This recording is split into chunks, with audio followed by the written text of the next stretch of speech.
everyone. Welcome to week 6 of Literature 233, Latin American Revolution and Literature.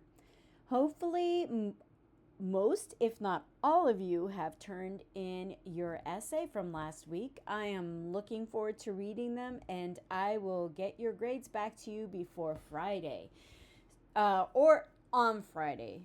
Hopefully before then, though.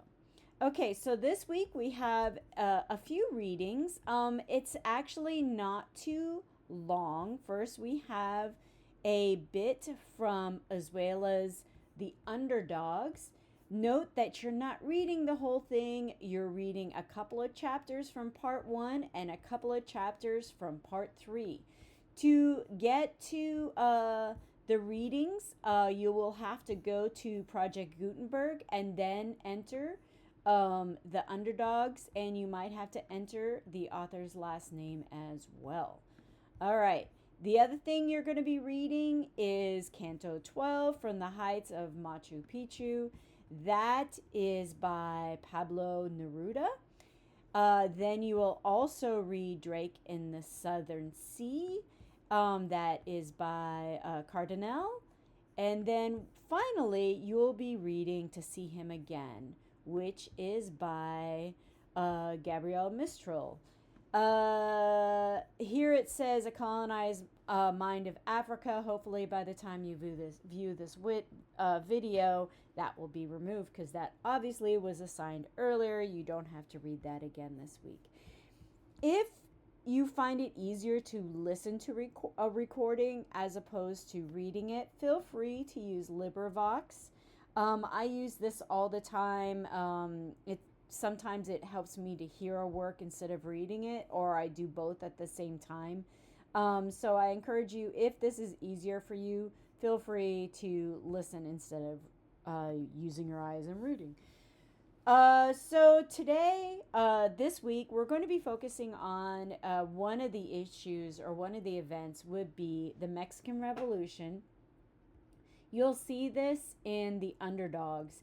And as you read The Underdogs, you'll notice that you'll see the confusion that's going on with the characters. And that illustrates the confusion that was going on during the Mexican Revolution as well.